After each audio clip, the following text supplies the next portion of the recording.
Mr. Harish, you are chartered accountant. You are or you are not? Hello, आप hello, हाँ sir. Chartered accountant हैं या नहीं हैं? हाँ, यस आई एम। हैं। तो मैं एक इतनी बड़ी फिलॉसफी दे रहा हूँ कि भारत विकास निधि ऑटो जनरेट होगी और it will be directly in correspondence with the राष्ट्रीय संपदा का निर्माण। तो मैं आपसे पूछता हूँ, आज जो पेपर करेंसी छप रही है उसका क्या बेसिस है? Would you explain it to me? How government of India prints currency? Do you have the idea about it?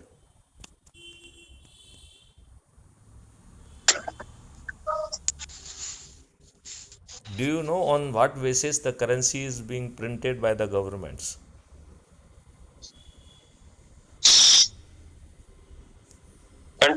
Maybe considering the demand, supply, and inflation. No, nothing. Basically, it is a simple budget process. So, government of India is making a budgetary kind of assessment कि हम इतना पैसा खर्च करेंगे, right? फिर उसको जो है ना टैक्सेस से डायरेक्ट इनडायरेक्ट से जो उतना पैसा आ गया, जो उसने बॉन्ड डिवेंचर और ट्रेजरी बॉन्ड्स वगैरह से जो पैसा पब्लिक से ले पाया, जो पीएसयू ने इनकम की वो आ गया है, वर्ल्ड बैंक आईएमएफ वगैरह से कहीं कोई लोन लिया तो वो आ गया, राइट? और जो गैप बचता है उस गैप को फिल करने के लिए पेपर करेंसी को प्रिंट करना पड़ता है। Do you have this idea और you don't have? No, but that will shoot up inflation. So it is many happening. countries do that. Many countries do that, but Indian government under Modi's leadership, I think it is not doing that. It is there is no other way. What is the rationale and basis of printing currency? This is the only way. That will shoot up inflation. So that's happening. पहले आपका रुपए जो है dollar के बराबर था, अब आज 80 तक पहुंच गया है, 85 तक पहुंच गया है। Is it all inflation only? This is not only inflation, it is devaluation of your currency as well. If you recall, RBI used to get equivalent gold standard in proportion to the currency being printed. Now that gold standard has been de-linked across the world, right? पूरी दुनिया में उसे बदल दिया गया। तो अब सभी कंट्रीज जो है ना अपने इसी हिसाब से अपने तरीके से जो है ना करेंसी प्रिंट करती है। डू यू हैव आइडिया कि इंटरनेशनली आपकी करेंसी का वैल्यूएशन कैसे करते हैं ये?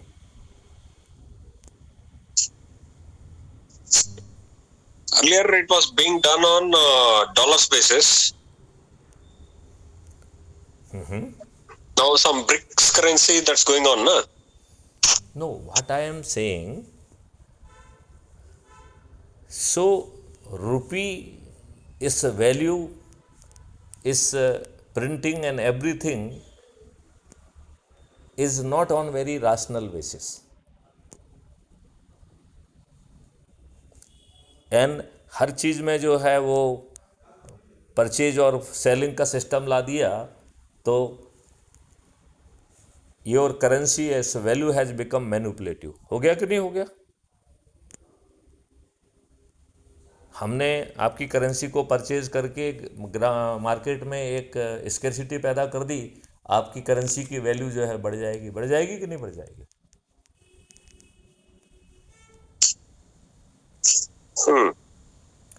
सो मैथिली शरण गुप्त और क्राइम फ्री भारत मिशन का कहना है कि हमें अपनी राष्ट्रीय संपदाओं के निर्माण के लिए और भारत के हर नागरिक को 5 मौलिक अधिकार देने के लिए हम 3 जो एलिमेंट्स होते हैं, पहला एलिमेंट होता है धन का, दूसरा एलिमेंट होता है मैन पावर, और वो भी trend and well equipped man power. और तीसरा एलिमेंट होता है लैंड का। आवर मॉडल इज क्रिएटिंग धन, ट्रेंड मैन पावर एंड एक लैंड का कॉन्सेप्ट है। आज आपको मालूम है भारत सरकार या राज्य सरकारें किसी भी प्रोजेक्ट के लिए भूमि की व्यवस्था कैसे करती हैं? आपको do you have idea about it? How exactly is that, sir? इसके लिए अंग्रेजों ने एक हड़प नीति के तहत एक लैंड एक्विजिशन एक्ट बनाया है।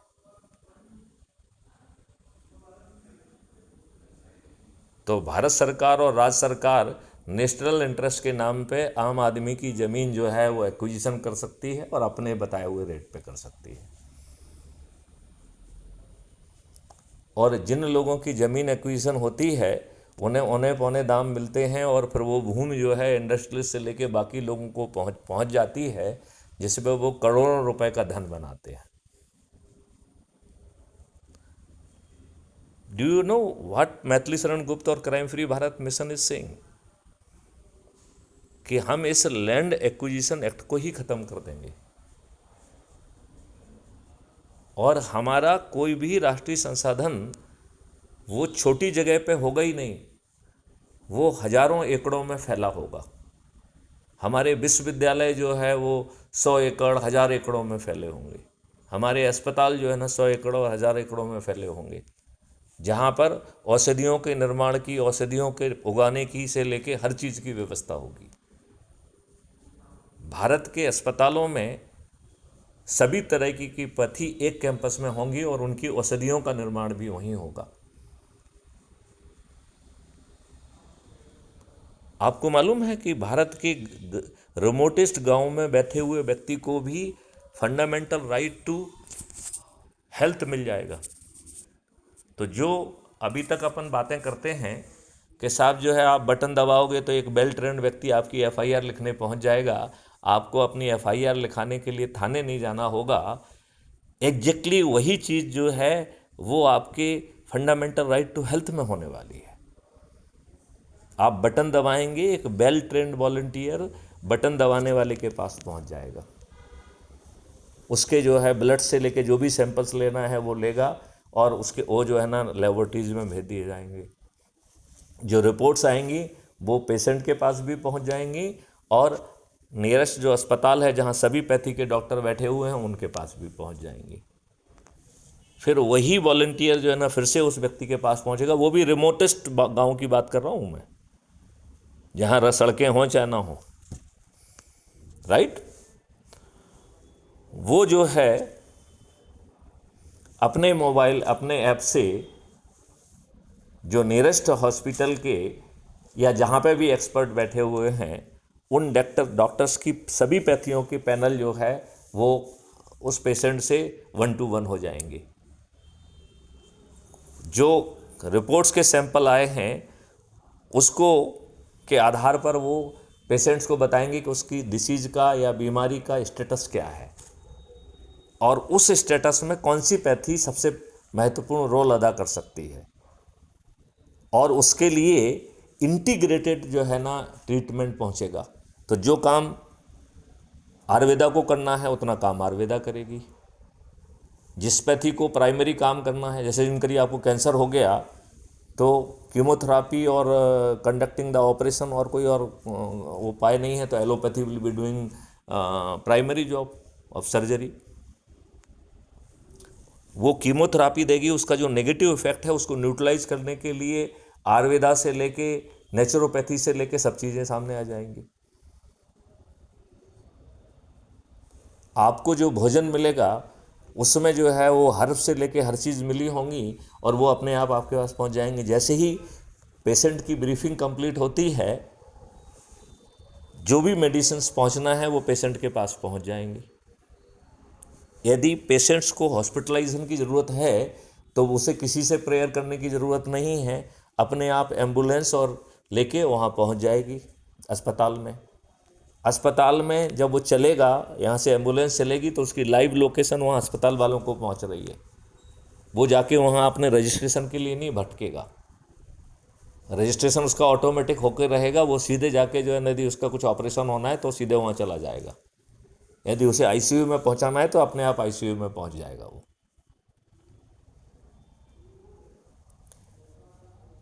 और ये उनको भी मिलेगा जिनके खीसे में 5 पैसे नहीं हैं, और कोई भी चीज़ फ्री में नहीं मिलेगी।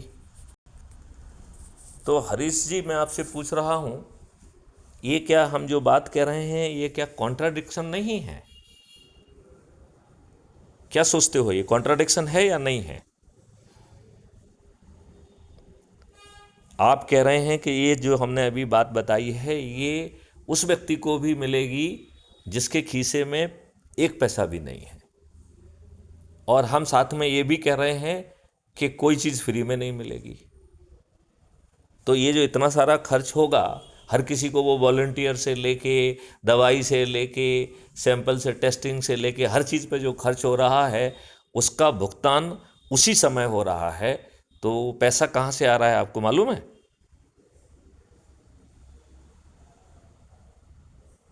वो पैसा कल्प वृक्ष अकाउंट से आ रहा है, और वो बिना मांगे आ रहा है। और जब ये व्यक्ति कमाएगा तो वो अपने आप वापस चला जाएगा, नो फ्री भी। अब 1 मिनट के लिए आप मान लें कि वो व्यक्ति कमाता ही नहीं है, उसे मालूम है कि जब कल्पवृक्ष अकाउंट मिल गया तो भारत में इस बात की बड़ी संभावना है कि हमारे अलाल लोग, जिन्हें फ्रीबी की आदत पड़ गई है कि भाई साहब हमें कल्पवृक्ष अकाउंट मिल गया जिसमें बिना मांगे पैसे मिलते हैं, हमें कहीं लोन के लिए एप्लीकेशन नहीं लगाना पड़ती है, हमें कहीं ट्रेजरी में नहीं लगाना पड़ता है, हमें अपने आप उससे पैसा मिल जाता है। तो हम में से बहुत सारे भारतीय की प्रवृत्ति ये रहेगी कि हम काम क्यों करें, लेकिन ये ऑप्शन भी उनके पास ओपन नहीं है।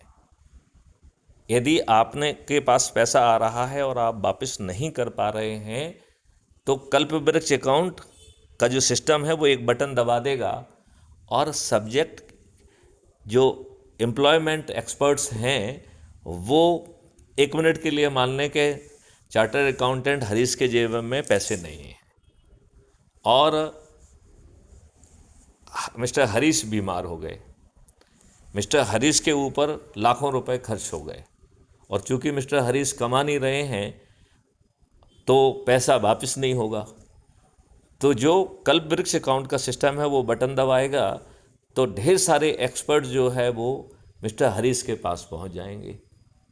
अब हरीश को तो लगेगा कि हमने इतने पैसे ले लिए हैं इसलिए पैसा मांगने आया है, तो सिस्टम उनसे कहेगा कि भाई साहब आप क्यों परेशान हो रहे हैं, हम आपको पैसा मांगने नहीं आए हैं, हम आपको सक्षम और समृद्ध बनाने आए हैं। तो वो एक्सपर्ट्स लोग मिस्टर हरीश से और ढेर सारे सब्जेक्ट एक्सपर्ट्स उनसे बात करेंगे और ये असेस करेंगे कि हरीश की शिक्षा क्या है, हरीश के पास कोई स्किल सेट है क्या, मिस्टर हरीश क्या किसी कैरियर पाथ पे पहुंचना चाहते थे जो पारिवारिक परिस्थितियों के कारण नहीं पहुंच पाए हैं।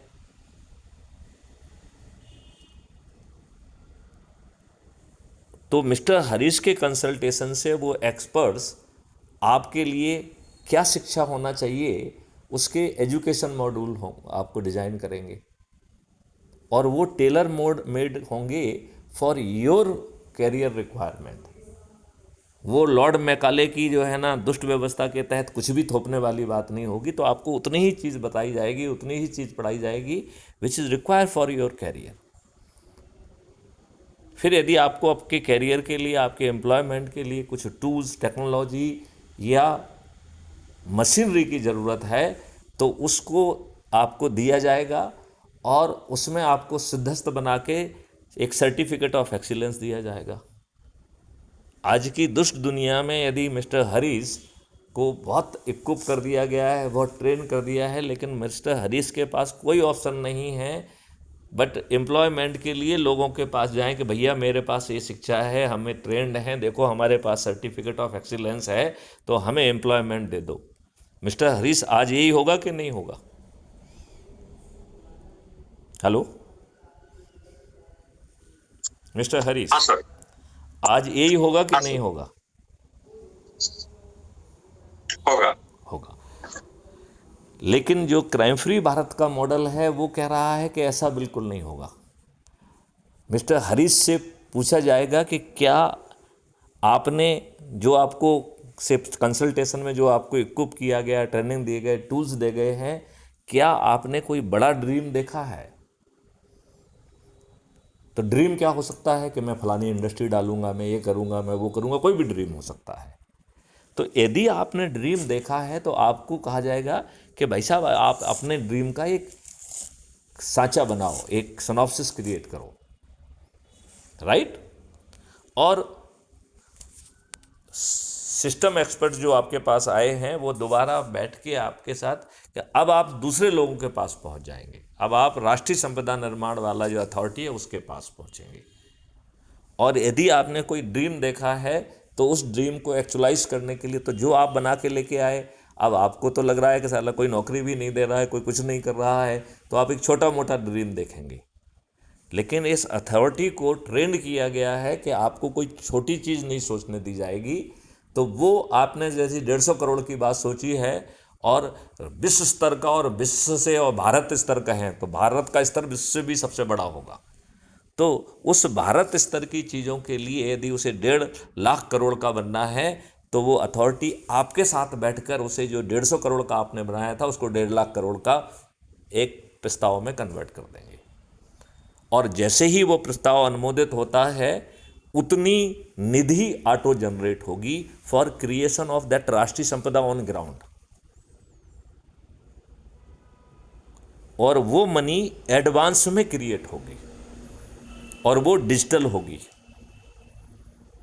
तो ऐसी ढेर सारी राष्ट्रीय संपदाओं के निर्माण के प्रस्ताव में एडवांस जो मनी होगी that will be a great जो है मनी। और जो लोगों की आवश्यकताओं के लिए पैसा फ्लो हो रहा है, क्योंकि there will be a time line gap, मतलब आपका प्रोजेक्ट अप्रूव होगा और उसके गेस्टेशन पीरियड में तक जो है ना आप उतना पैसा खर्च कर पाएंगे। लिहाजा बहुत सारा जो है ना पैसा काफ़ी समय तक हमारे पास अवेलेबल होगा, जिससे हम उसे कल्प वृक्ष अकाउंट के माध्यम से लोगों को रूट कर पाएंगे। अब बताओ, जितना आपने भारत विकास निधि निर्मित की है उतनी राष्ट्रीय संपदा का निर्माण कर लिया है, और हर चीज़ राष्ट्रीय संपदा है। यदि आप विश्वविद्यालय, training centre, industry, road, dam कुछ भी कर रहे हैं तो वो सब चीज़ें राष्ट्रीय संपदा हैं। अब बताओ, यदि मान लो उसका जो है ना निर्माण की अवधि या गेस्टेशन पीरियड 2 साल है, तो 2 साल में वो कॉन्क्रीट चीज़ें आपकी ज़मीन पर उतर जाएंगी कि नहीं उतर जाएंगी? अब आपने 2 एलिमेंट की पूर्ति कर ली है। एक एलिमेंट है धन, हो गया कि नहीं हो गया, और दूसरा एलिमेंट है trend and equipped man power. अब एक तीसरे एलिमेंट की ज़रूरत है, और वो तीसरा एलिमेंट है भूमिका। और जैसा मैंने आपको बताया है कि लैंड एक्विजिशन एक्ट ख़त्म कर दिया जाएगा, तो उसकी जगह एक दूसरा एक्ट आएगा। लिहाजा जिस एरिए में राष्ट्रीय संपदा निर्माण अथॉरिटी उसे क्रिएट करेगी, वहाँ के जो लोग रहेंगे वो ज़मीन के मालिक बने रहेंगे और वो लैंड ऑनरशिप क्लब के सदस्य बन जाएंगे, और वो राष्ट्रीय संपदा जो भी कमाएगी उसका प्रोपोर्शनेट बेनिफिट लैंड ऑनर्स को अपने आप पहुँचेगा। तो हर व्यक्ति के अब 2 कमाई के साधन हो गए हैं। एक वो कि उसे ट्रेंड करके उसके ड्रीम प्रोजेक्ट में, या उसके पास कोई ड्रीम प्रोजेक्ट नहीं है तो जो दूसरों के ड्रीम प्रोजेक्ट चल रहे हैं उसमें जहां मैन पावर की ज़रूरत है तो ये ट्रेंड मैन पावर उसमें फिट इन कर दिया जाएगा। तो अब आपके पास लैंड जो है, बताइए लैंड की कमी पड़ेगी क्या? यदि भूमि का व्यक्ति का मालिक ही बना रहता है, उसकी ऑनरशिप किसी को ट्रांसफ़र नहीं हो रही है, और वो राष्ट्रीय संपदा जो चीज़ कमाएगी उसका प्रोपोर्शनेट बेनिफिट जो है ना लैंड ओनर्स को जाएगा, तो बताओ हर कोई चाहेगा कि नहीं चाहेगा कि उसकी ज़मीन चली जाए इसमें? और एक नियम भी बना दिया जाएगा कि आप रिफ्यूज़ भी नहीं कर सकते हैं। क्यों?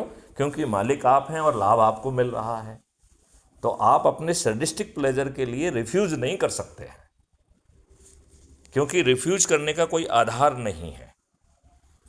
और यदि आपका जो है स्किल सेट उस राष्ट्रीय संपदा के लिए रिलेवेंट हैं तो आपको उसमें वो काम भी मिल जाएगा, अन्यथा जो है ना you might be working on other राष्ट्रीय संपदा के निर्माण।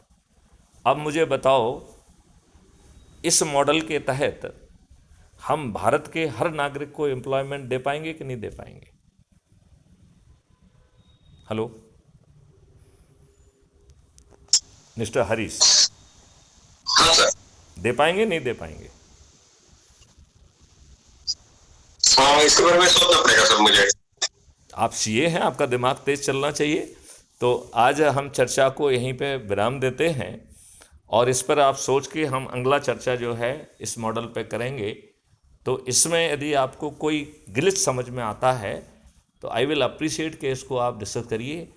आपको ये मॉडल पूरा समझ में आ गया कि नहीं आ गया है? इसी तरीके से जिसके खीसे में पैसा नहीं है उसे उसकी ट्रेनिंग मिल जाएगी, एजुकेशन मिल जाएगा, मॉड्यूल मिल जाएगा, टूल्स मिल जाएगा, टेक्नोलॉजी मिल जाएगा, उसे सर्टिफिकेट ऑफ एक्सीलेंस मिल जाएगा।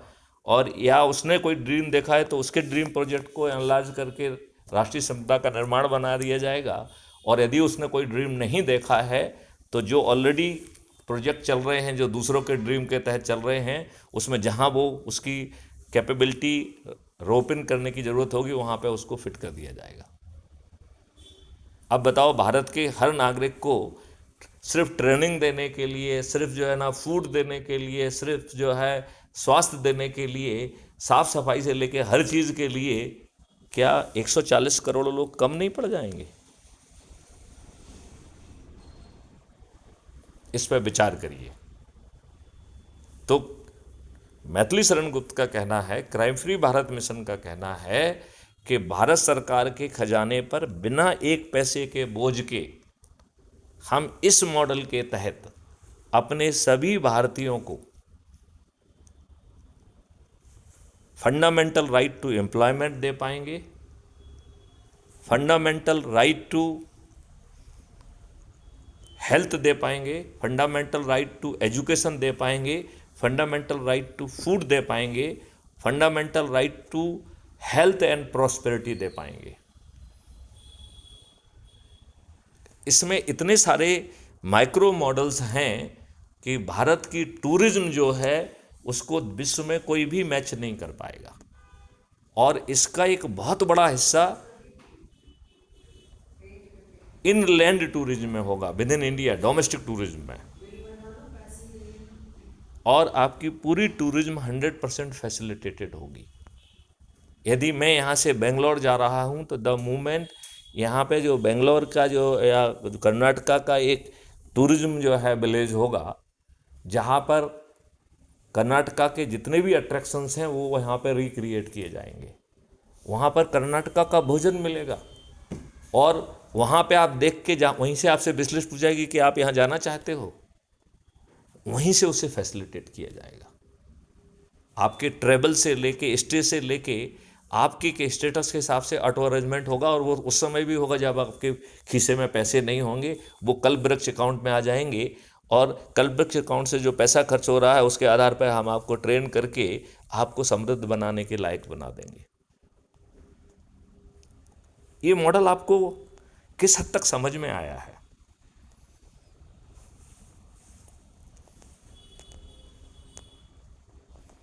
मिस्टर हरीश सर, ये कल्पवृक्ष अकाउंट जो है, मेरे ख्याल में आपको एक डिटेल्ड वीडियो बना के यूट्यूब में डालेंगे तो I think understanding will be better. I will do that.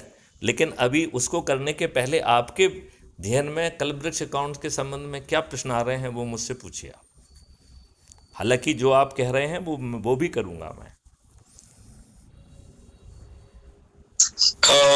Like what is Kalpvruksha account or how it is created and how it is utilized? में भारत के हर व्यक्ति के 2 अकाउंट होंगे, एक अर्निंग अकाउंट और दूसरा कल्पवृक्ष अकाउंट, राइट? तो जो आज आपका अकाउंट है उसे सेविंग अकाउंट नहीं कहा जाएगा, अर्निंग अकाउंट कहा जाएगा। और पेपर करेंसी पूरी तरह से बंद हो चुकी होगी, तो there will be digital currency. और इस डिजिटल करेंसी को क्रिप्टो करेंसी बिल्कुल मत मानना, because it is being created by a central bank, central authority, जिसको हमने राष्ट्रीय संपदा निर्माण अथॉरिटी कहा है। राइट? क्लियर? हेलो? हाँ सर। तो इस अकाउंट में भारत सरकार का पैसा आ सकता है, या जो हमने विभिन्न राष्ट्रीय संपदाओं का निर्माण करेंगे, क्योंकि देखिए 140 करोड़ लोगों को ट्रेन करने के लिए हमें कितने एजुकेशनल इंस्टीट्यूशंस और कितनी चीज़ें बनाना होंगी। भारत के इतने सारे लोगों को उनके प्रोफेशन के हिसाब से टूल, इक्विपमेंट और मशीनरी देने के लिए हमें कितनी इंडस्ट्री डालना होंगी। भारत के हर नागरिक को फूड, और फूड में भी मल्टीग्रेन, और वो भी आज का जो है पॉइजनस ग्रेन नहीं, जो फर्टिलाइज़र और केमिकल और पेस्टिसाइड से पैदा हुआ वो वाला नहीं, ऑर्गेनिक जो है खाद से, और उसमें भी माइक्रोब से, और ऑर्गेनिक खाद जो है भारत के पूरी कृषि के लिए पर्याप्त हो जाए, उसके लिए गायों की संख्या 10 गुना और ज़रूरत पड़ी तो 100 गुना बढ़ाई जाएगी। अपने आप में जो है गौशालाएं एक बड़ी चीज़ होंगी। तो कल्पवृक्ष अकाउंट में पैसे के 2 सोर्स हो सकते हैं। एक सोर्स सरकार की तरफ से हो सकता है, और there is a time gap. जब हम राष्ट्रीय संपदा का अप्रूवल हुआ तो उतना पैसा क्रिएट हो गया है, लेकिन उस पैसे का कंजम्पशन तब तक होगा जब तक कि वो पूरे गेस्टेशन पे ना पहुंच जाए, और जो गेस्टेशन का पीरियड का टाइम लैग है उसमें हमारे पास ढेर सारे करोड़ों जो है ना राष्ट्रीय संपदाओं का निर्माण हो रहा है, that reserve would be available. तो सेकंड फंडिंग उस रिजर्व से हो सकती है जो पहले क्रिएट किया गया है, और जो भारत विकास निधि क्रिएट हो रही है डिजिटल मनी, वो जो है इट इज़ इक्विवेलेंट टू राष्ट्रीय संपदा। इसका मतलब है कि हम जितना धन पैदा कर रहे हैं उसके लिए हम कॉन्क्रीट चीज़ें ज़मीन पर पैदा कर रहे हैं।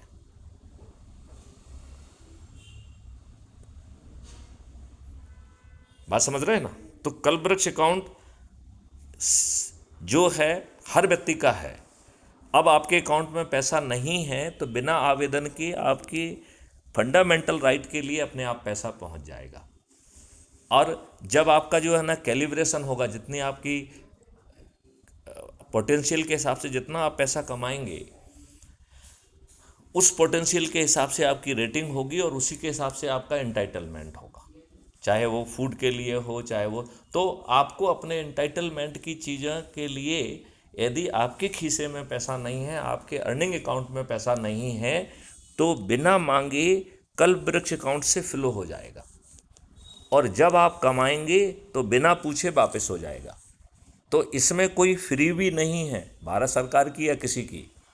It is a, you can say कि temporary auto flow loan which will be automatically paid when you are earning. और यदि आप अर्न नहीं कर पा रहे हैं तो वही कल्पवृक्ष के अकाउंट का सिस्टम बटन दबाएगा, और एक्सपर्ट आपको पहुंच के आपके स्वप्न का जो है कैरियर के लिए आपको तैयार करेंगे। आपको उसी तरीके के एजुकेशनल मॉड्यूल दिए जाएंगे, उसी के तरह के स्किल सेट दिए जाएंगे, उसी तरीके के टूल टेक्नोलॉजी दी जाएगी, और आपको आपके सपने का कैरियर पाथ जो आप मिस कर चुके हैं उसको आप पौन उम्र में भी 35, 40, 45 साल में भी और 60 साल में भी वो काम आप कर पाएंगे, जो किसी भी मिसफॉर्चून के कारण, जो किसी भी फैमिली और सोशल सर्कमस्टेंसेस के कारण you miss the bus at your appropriate age. क्या मैं आपको कल्पवृक्ष अकाउंट के बारे में कुछ समझा पाया, या अभी भी आपको हमारी बात ठीक ढंग से समझ में नहीं आ रही है? यदि आप ये प्रश्न पूछेंगे तो जो भविष्य में हम इसका जो वीडियो बनाएंगे उसके कंटेंट को निर्धारित करने में हमें मदद मिलेगी।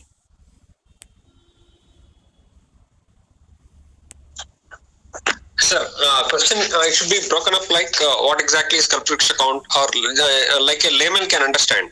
आप लेमन को छोड़िए, अभी तो मैं पहले आपको समझना चाहता हूं कि आपने कल्पवृक्ष अकाउंट से क्या समझा है अब तक।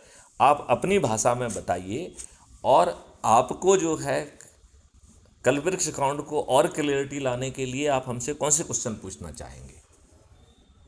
फिर हम उसको रीमॉडल करेंगे आम आदमी के लिए। यदि हमारी बात एक चार्टर्ड अकाउंटेंट नहीं समझ पा रहा है, तो यदि हम इसी भाषा में एक आम आदमी को समझाएंगे तो वो नहीं समझ पाएगा। और हम जो है एक लेमैन को क्यों समझाएं? एक बताइए, आप एक लेमैन है, आप जो मोबाइल से हम बात कर रहे हैं, ये मोबाइल कैसे काम करता है, क्या हम लेमैन को समझाते हैं क्या? हम उसके दिमाग को क्यों तकलीफ देना चाहते हैं? हम उसको सिस्टम को बना के उसका लाभ उसको दे दें। Mister Harish, you don't feel कि that should be sacrifice for the purpose? एक पुअर लेमैन जिसको कुछ नहीं मालूम है, उसके दिमाग को आप क्यों जो है ना वो कर रहे हैं? उसका इमेजिनेशन, उसका सोच, उसकी जो है नॉलेज बेस इतना है ही नहीं कि वो आपकी चीज़ों को समझे, और आप उसके दिमाग को तकलीफ क्यों देना चाहते हो? तो मैं लेमैन को तो क्या लाभ मिलेगा, कैसे मिलेगा, इतना ही बताना चाहूँगा। लेकिन आपको लिबर्टी देता हूँ कि आप जो है टेक्निकल पेचीदा वाले प्रश्न भी मुझसे पूछ सकते हैं। Is it making some sense to you mister Harish? ये जो क्या सर, ये जो कल्पवृक्ष अकाउंट है, what is the difference between Kalpavriksha account and reserves account of the treasury of the government?